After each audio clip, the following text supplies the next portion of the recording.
ستا انتخاب ستا راتلونکی. په کتاب په قلم وطن جوړېږي.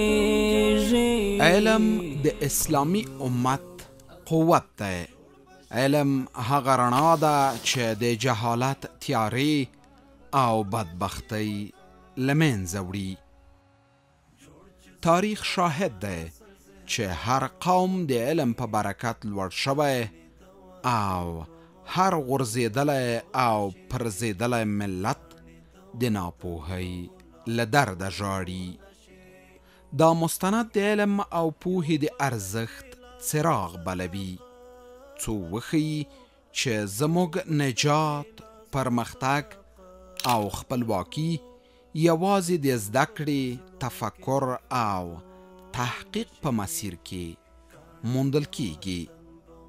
دا یو سفر دی له تیارو نه تر رڼا، له بېوسۍ نه تر ځواک او له چوپتیا نه تر ویښتیا. ځکه علم یوازې زده کړه نه بلکې ژوند دی.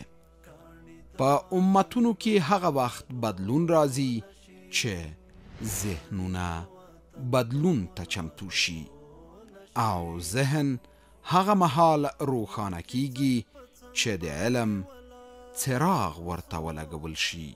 په اسلامی تاریخ کې علم د توحید له پیغام سره یو ځای را پیدا شو. لومړی وحی د لوستلو امر و. له هغې ورځې تر نن پورې امت ته دا پیغام ورکړل شوی چې د نجات، عزت، پرمختګ او اقتدار لاره په علم پورې تړلې ده. نن اسلامي امارت د افغانستان په معاصر تاریخ کې یو ځل بیا لوړو زده کړو ته د ارزښت ورکولو دروازه خلاصه کړې. هغه ذهنونه چې له اوږدې جګړې ستړي شوي وو اوس د علم له لارې راویښیږي او بیداریږي.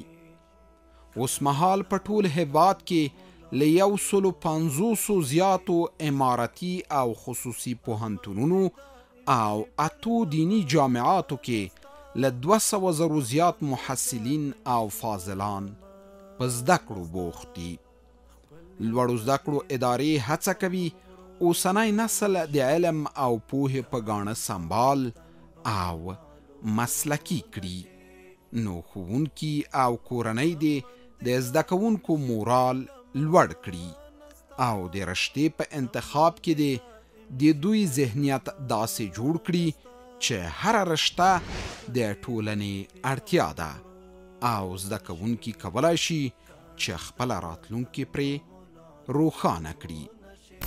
یو شمیر زده کوونکي او محصلین وایي د لوړو زده کړو د رشتې انتخاب ډیر مهم دی او په دې برخه کې ښوونکي اساسي رول لري چې زده کوونکي وپوهوي څو خپله راتلونکې په خپل انتخاب کړي رشتې ورغوي.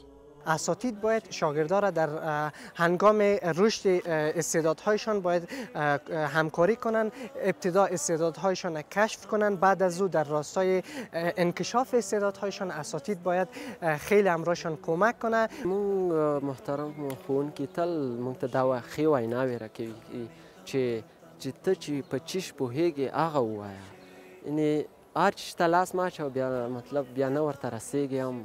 نو خیلی ویناوی را که خونکی معلم خیلی رول اساسی دارد به خاطر ذهنیت دادن به این که شاگرد بتانه به یک طرف سوق بده.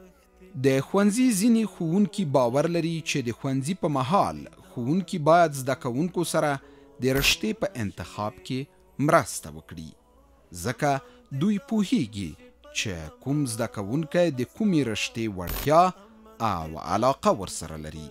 دوی وایي د زده کوونکي راتلونکي شخصیت په جوړونه کې ښوونکي مهم رول لري.